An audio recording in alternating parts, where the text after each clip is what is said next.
That's what we know Zion's capable of when he plays. Unfortunately, he hasn't played too much. Since being drafted first overall in 2019, Zion has played in only 36% of the Pelicans games, including the postseason, which comes out to him missing 200 games over those 4 seasons. All right, Wendy, you're up first.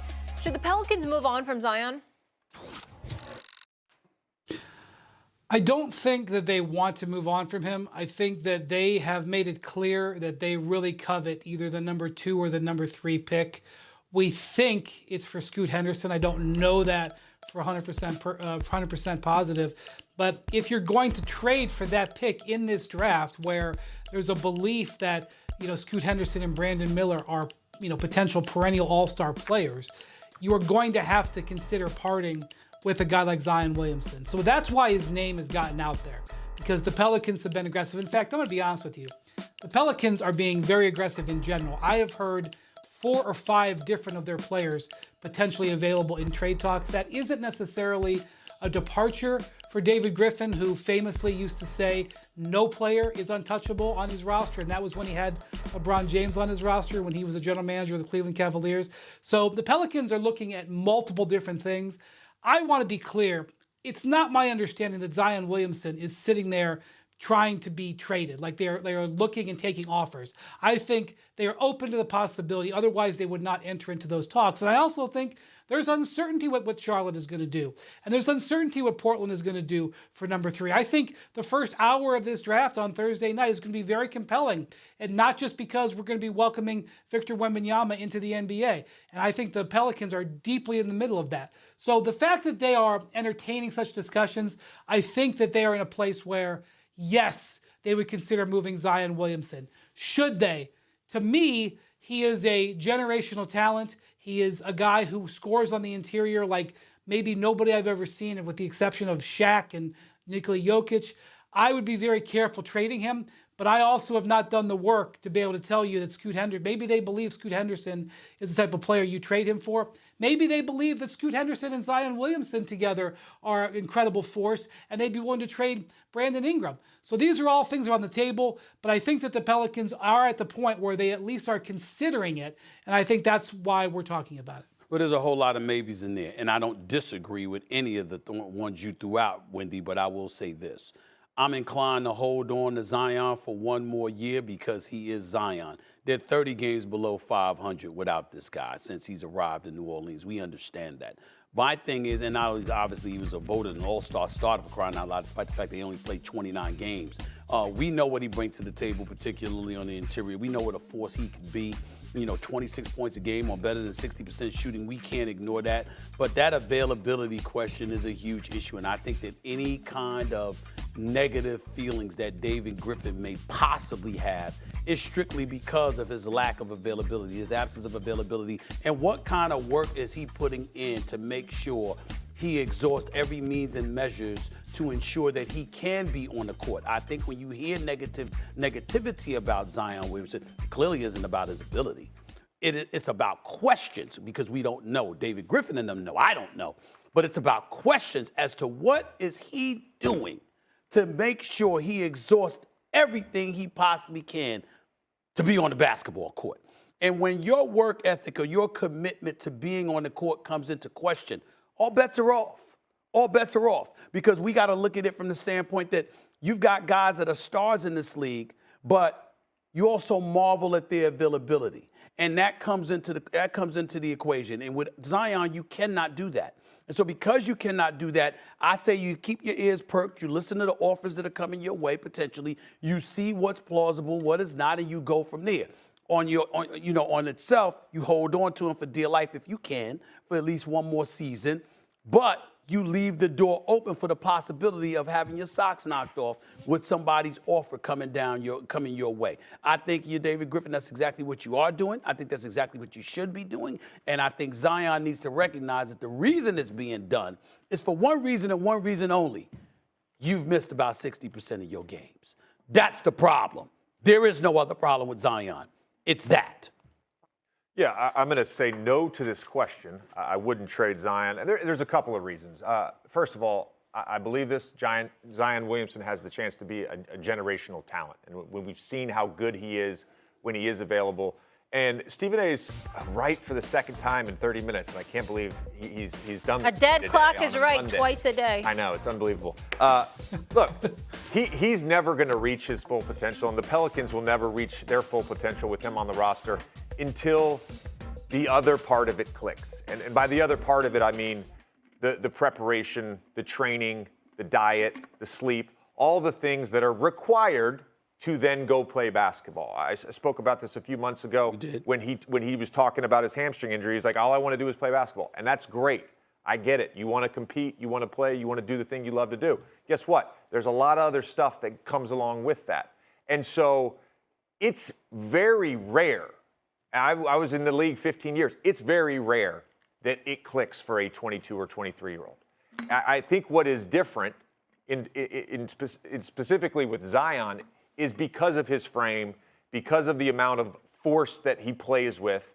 He's going to have some injuries unless he slims down and gets down to 260, 265 like he was at Duke.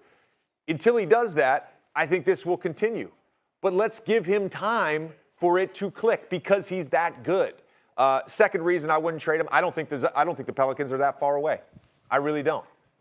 First two David Griffin drafts, not great returns there. I'm not giving up on Jackson Hayes, Nickeil Alexander-Walker, or Kyra Lewis. But the last two drafts, they have shown, along with Trajan Langdon and Swin Cash, they have shown the ability to identify players later on in the draft, right? They got Dyson Daniels as lottery pick. Trey Murphy was a 17th pick. Herb Jones was a second-round pick. All of those guys are impactful players. Trey Murphy took a huge leap this year, especially the second half of the season. He did. I'd love to see him play a full season with a healthy Zion and a healthy Brandon. What's the better fit for CP3 when we're talking about LA? Is it the Lakers or the Clippers? Yeah, so ultimately CP3's got to get out of this contract, which, by the way, is probably going to get fully guaranteed as part of this trade. So he went from looking at a $15 million payday in this season to a $30 million payday. So yesterday couldn't have been that bad of a day for the Paul household. I do think eventually, whether or not it's with Washington getting bought out or whether it's getting traded elsewhere, he's going to be a free agent. And it's not a secret in the league that if Chris Paul wasn't going to play for the Suns this year, he wanted to be back home with his family in Los Angeles, where he hasn't been able to be with them in the regular season for years now. And so, as you said, Molly, it's Lakers or Clippers. And I think a lot of people I've noticed have leapt to the conclusion that it's going to be the Lakers, the team that he was denied playing for a decade ago to play alongside LeBron James, his longtime friend. But from conversations I've had, I don't think that should be assumed. I think that the LA Clippers are a strong candidate. And I would go so far as to say that they may have the edge here in trying to get Chris Paul if he becomes a free agent. It might end up being a when, but I just want to say if, because I don't think everything is totally buttoned down yet. Obviously, Chris Paul played there before. He has relationships there. Both teams, the Clippers and Lakers, need a starter quality player. And I think that there will be recruiting and pitches. And there's a Russell Westbrook issue here that is potentially fascinating because while you might think that it could be either or, I could bring a case that the Clippers could actually use Westbrook and Chris Paul because both of them are in the same boat. They're towards the end of their careers. They want nothing more than to be in LA and Los Angeles with their families. One of them has demonstrated a certain level of play. The other one has demonstrated incredible reliability and durability. And so I think that the Clippers have a compelling case for Chris Paul. And I think that I wouldn't close the door on Westbrook and Chris Paul potentially being on the Clippers. And I think if the Lakers want to win this, if that's what they're trying to do, they're going to have some work to do to convince Chris Paul that's the best fit for him. Well, I disagree with you in terms of the Clippers over the Lakers for Chris Paul, but let me say this before I get into that. I get where you're coming from. The Clippers are a big-time organization from the standpoint of Ballmer and Lawrence Frank and those guys. They know what they're doing. I respect them. And I know Chris Paul played with them. But I'm going to sit up there, JJ and Wendy, and maybe say something that might be breaking news to people. If you want to talk about both Westbrook and CP3, sure. If I'm the Clippers and I had to pick between one or the other as opposed to having them both, of course I would want them both. But if I had to pick between one or the other, I would pick Westbrook over CP3 if I'm the Clippers. because that damn injury history with Kawhi Leonard and Paul George, I know the one thing that and I could bet my money on, obviously nothing's guaranteed, but I could bet my money on is the availability of Russell Westbrook. I can't do that with CP3 anymore. And I certainly can't do it with Paul George or Kawhi Leonard. So no, I don't. If I'm the Clippers, I would value Russell Westbrook even more than CP3 for that reason. Now getting over to the Lakers. I mean, I think that y'all know this. I mean, no knock on anybody. You know, the Clippers are the Clippers. I get it, but Clipper Darrow don't get mad at me. Billy Crystal don't get mad at me. But damn it, when it comes to Los Angeles, come on, man. It's just a different flavor, okay, with the Lakers. It's just a different flavor. Y'all know this. Y'all know I'm telling the truth now, okay? I mean, the environment for the Clippers game compared to the Lakers is like a high school. It's like high school to the pros. It just is. It's just the truth. And when you're thinking about CP3 playing with LeBron James, and Anthony Davis, and the pace, even though the Lakers could push the ball up the floor, when you're throwing the ball inside and the focal point of the offense evolves around Anthony Davis, you're talking about somebody like Chris Paul running the show. I think that's a very attractive situation for Chris Paul to be in a Los Angeles Lakers uniform. Clippers already been there, done that. Even with Lob City, he couldn't get it done. So he ain't gonna be able to get it done with the noted infirmary known as Kawhi and PG. That ain't gonna work.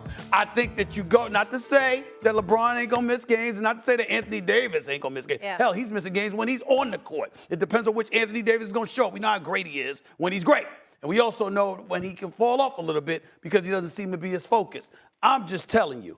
If it's CP3 picking between the Lakers and the Clippers, if I'm CP3, I'm trying to become a Laker. JJ, before you jump in here, you played for the Clippers for like 4 years, right? Was it like a high school game?